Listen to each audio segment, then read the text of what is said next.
Welcome back to Surviving Networking in IT with Sean, and this is our next video in the series of setting up Mikrotik Home Lab with GNS3 and VMware Workstation. So we've already set up GNS3, we've already configured VMware Workstation the way we want it. The GNS3 VM has booted up and is on our local network, same as our PC. So now we're going to work on adding the Mikrotik templates.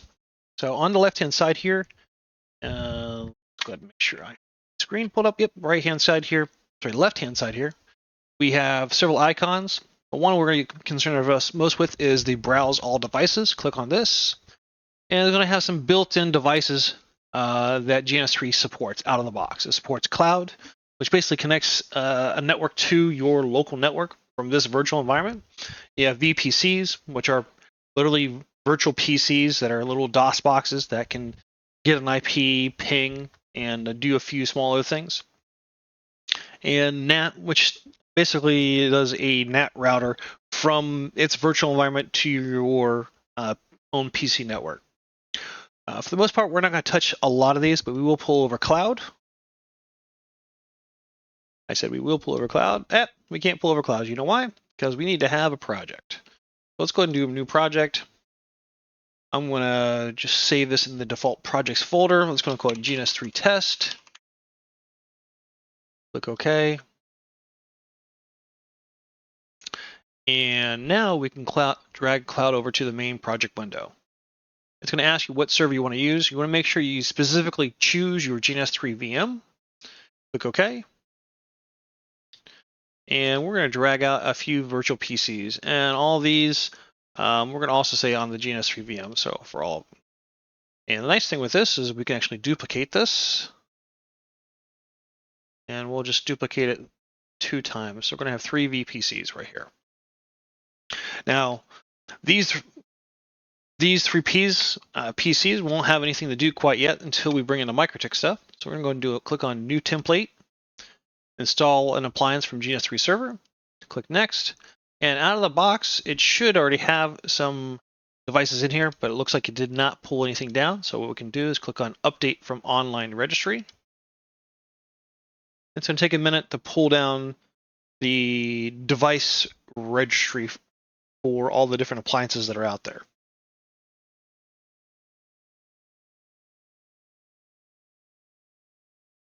Go Gadget GNS3. All right. And appliances are now up to date. And as you see, these have now tick boxes. We can tick them and see that it has different devices available. We're going to go ahead and just filter for Mikrotik. So we have this right here, and we're going to focus on the CHR. Now, out of the box, CHR has 8 interfaces attached to it in its virtual environment. So that's going to be enough for our initial needs. We're going to click on Install. And it's going to say, hey, where do you want to install this to? For Mikrotik, your only option is to GNS3 VM. So that's why we have the VMware Workstation Player, because there is no other option to install these elsewhere. Next. Click Next again. And it's going to say, hey, we can't find any of the image files for this. Where can we find these image files? Now, there's 2 ways you can go about this. One is you can click on Download, and it'll actually download the file directly for you. So I'm going to click on Download for the 7.7. And look, instantly pulled into, downloaded the file. And you can click on Open, and you can extract it to where you're going to extract it to. Now, I already have this extracted to a CHR folder, but you can extract it to wherever you want. And now you say, hey, yes, this must be uncompressed first. We've already done that. We're going to click on Import. And let's go ahead and find my VMs folder. My VMs, Mikrotik CHR, and we use 7.7. Double click again. It's going to then analyze the file, make sure it's ready. And it says, hey, ready to install. Click on that. Click on Ready Next. To show you like to install it, go ahead and say yes. And is now finished. Now that CHR template has now been installed into your GNS3 templates folder or a device folder. And I'd like to go ahead and we're going to go ahead and install one more that's faced with Mikrotik, and that's the option. I'm sorry, the switch template for Mikrotik. And this one is Mikrotik CRS 328, 24P, 4S. Essentially, it has 20 Ethernet adapters, all in a bridge, not in a WAN kind of setup. So we're going to click on install on this, install again, next. I'm going to say, hey, we can't find the particular version for this. But we do see the 7.7 version, so we're going to click on this, and then make sure on select it on the image. Click next. Yes, we want to install. Click finish. And now this has been installed as well. And this took us roughly 2-3 minutes to pull this down and get this installed. Now we're going to go ahead and pull in these 3 objects. Sorry, we're going to pull in these 2 objects and make some duplications. So this is going to be our main switch. You can double click the name and then just type to rename it. So I want to call this SW1 for switch 1. We're going to bring in the CHR, and we're going to bring in 3 of the CHR. So let's go ahead and click on duplicate. Again. And we'll call this R1, R2, and R3. Well, now you're saying, well, we have all our devices. How do we get them connected together? Well, simple. We have the connect tool or the wire tool. And it's called link, however you want to call it. And we're going to start from the PCs back into the routers first. So we're going to click on PC1. It has only 1 ETH port. And then we're going to click on R1. And we're going to choose Ether2. And rinse and repeat for all these PCs.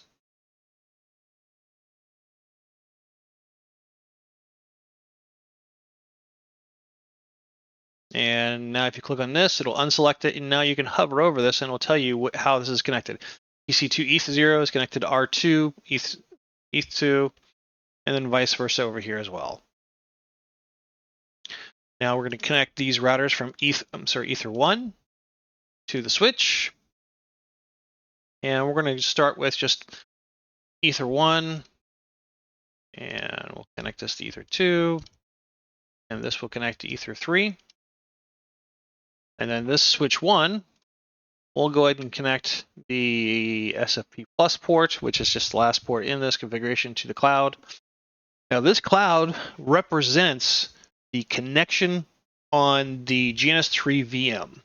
And when we originally set this up, we set the first port, which is ETH0, as the bridge network. If you connect this switch to the ETH0 network, that actually will bridge this to here. And then, of course, then bridges these in here. It's like a virtual switch, exactly what we want. But last but not least, we see a lot of red lights right here.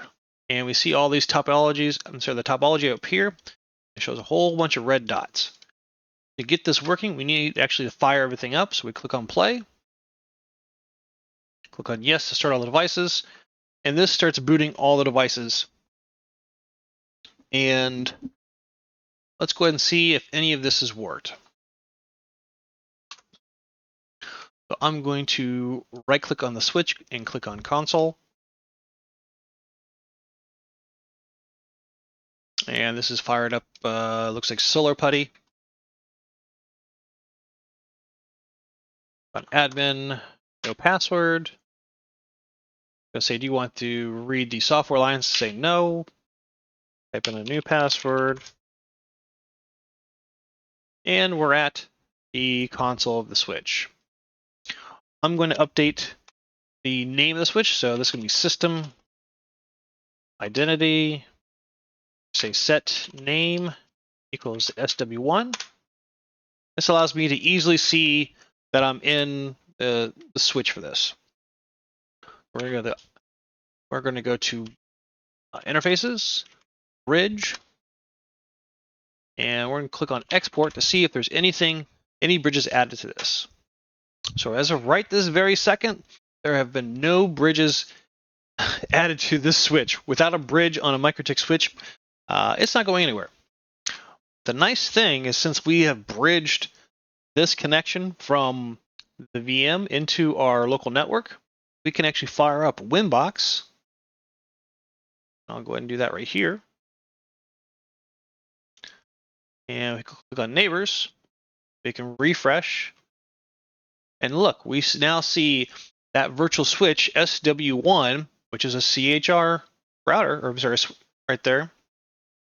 And we can click, if we type in the right password, we can connect into it.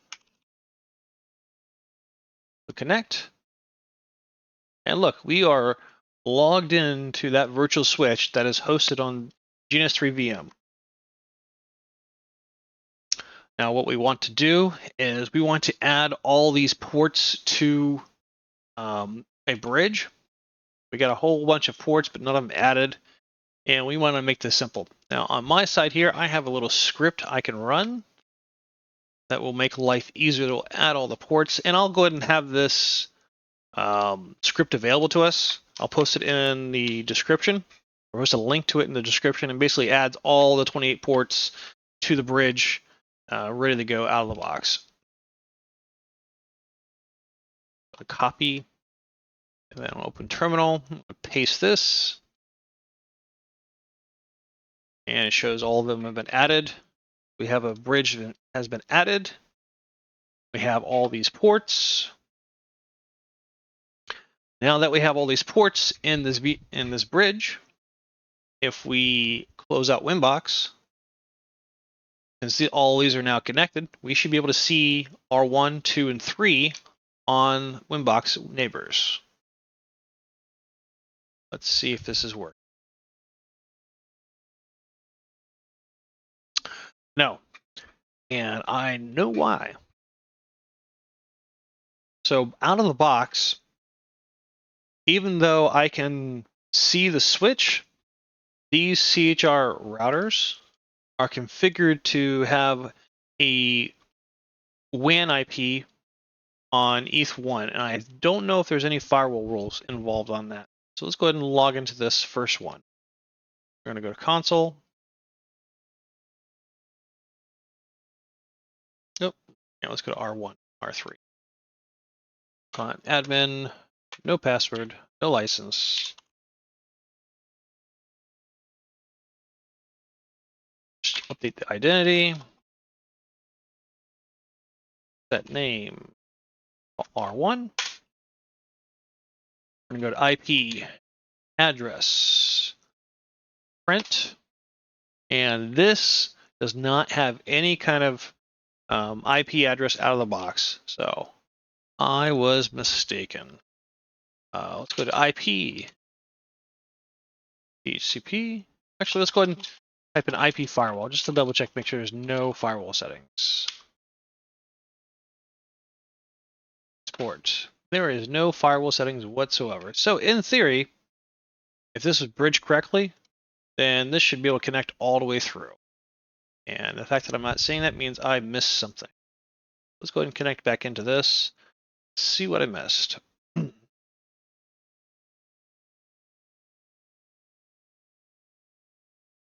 Well, all on the same VLAN, which is pvid1, or I said or the VLAN ID. Yep, got that all set.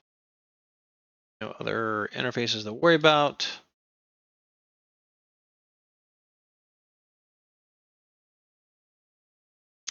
Well, I must have missed something silly. What did I miss?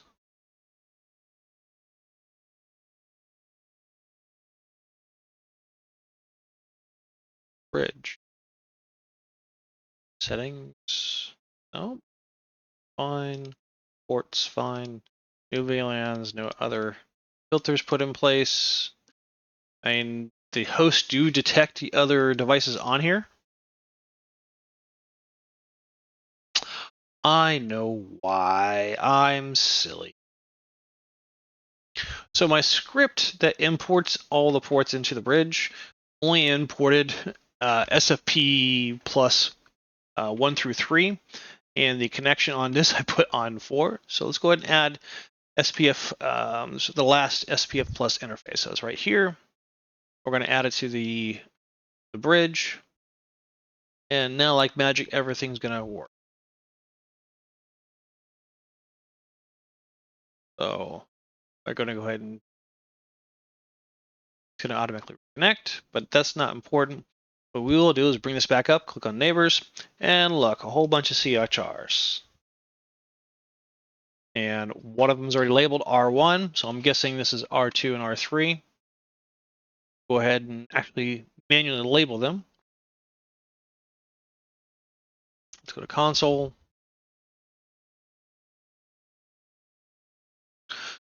System. Sorry, we can't do system. You have to do admin. No password. No license. Nice. System identity. Set name. R2. And also do the same thing for R3.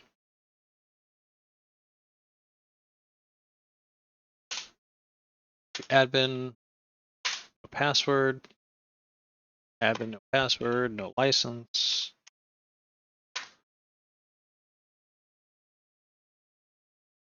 System identity. Set name.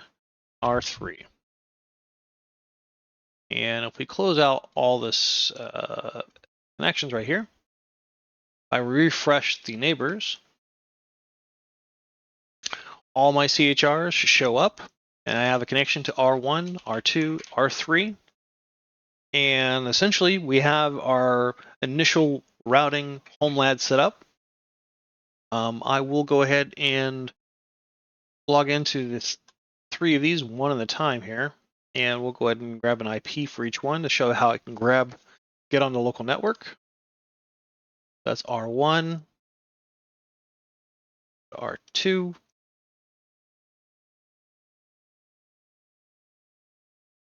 and R3. And simple as this, IP DHCP client. And look, it already has a DHCP client on this and it has got an IP. Let's say if this is the same for R2. It does, so that's great to see. IP DHCP client. And the same thing for router 3. So all 3 of these have an IP on my local PC network. If I go to terminal for each one of these, I can literally type ping and then let's say amazon.com. And it responds. So not only do I have IP connectivity, I also have DNS resolution on the fly. Paste. Enter. Go. Ping Amazon.com. So all 3 of these routers have connectivity out to the internet.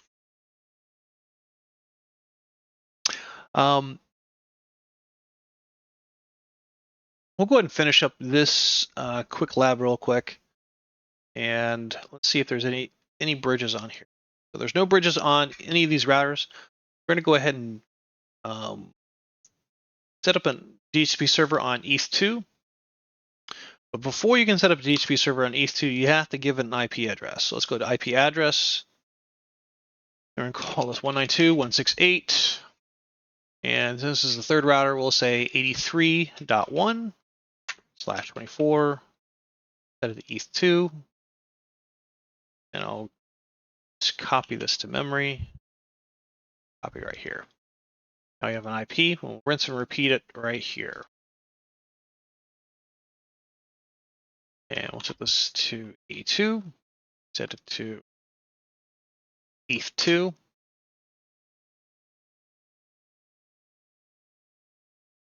Now, if anything I'm going through is way too fast and doesn't make sense, this is that's okay.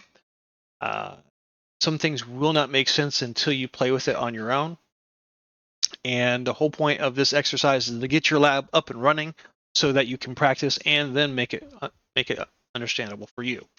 So I have an IP on each of the networks, 81, 82, and 83.1 for each of these routers. We're going to set up a DHCP server on each of these. Click on IP, DHCP server, click on DHCP setup, choose the right interface, which is Ether2, and you can click next all the way through. And it will set up a DHCP interface, so DHCP server on this interface. And we'll do that for all 3 routers. 2, next. IP DHCP server, DHCP setup. ETH2, next. So we have 3 DHCP servers, and it's on Ether2. And if we go to console for these virtual PCs, we should see that they'll get an IP. Now let's type in IP and see if it shows anything. And it does not currently. So we're going to go ahead and type the word DHCP. For these virtual PCs, that's how you force it to get an IP if it doesn't already have one. It's going to go through the DORA process. And you can see this computer got an IP on the 81.network. And we can say, hey,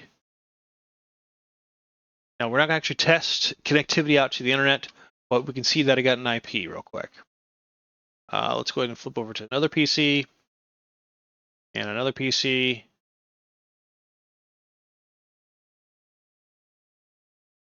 And so I got P's. I'll do DHCP for this and DHCP for that.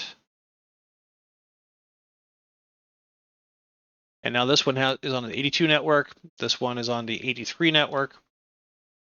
Now you might think, wow, this is behind another router. All these PCs should be good out to the internet, right? No. This cannot get out to the internet as it is right now. And there's good reason for that. So let's do ping. Let's go ahead and say quad 8, 8.8.8.8. And it's going to say timeout.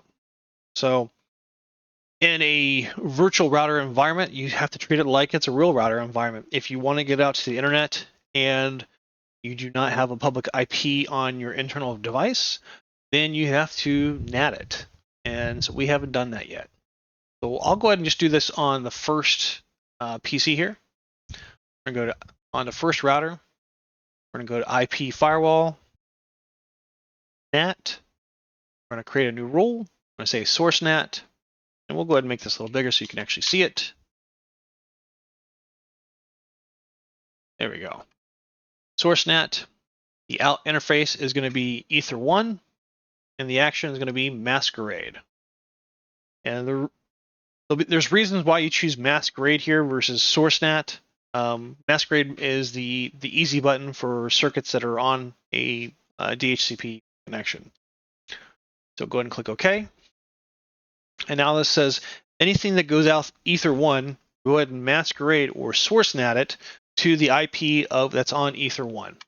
And now if we go to PC1, we're going to see if we can ping quad 8. And look, we can ping out to the internet just fine. I think DNS should even work too. So let's go ahead and ping Amazon.com. And DNS resolves, and this can get out to the internet just fine as well. That's all for the configuration and, the importing of Mikrotik images and the templates and getting that all configured in a little test routing home lab. My next video is going to be a little bonus video that show you how STP works. And I hope this has helped you set up your Mikrotik Home Lab. You can practice different things without having to buy, 3, 5, 6 different routers to do what you want to do. Thanks so much.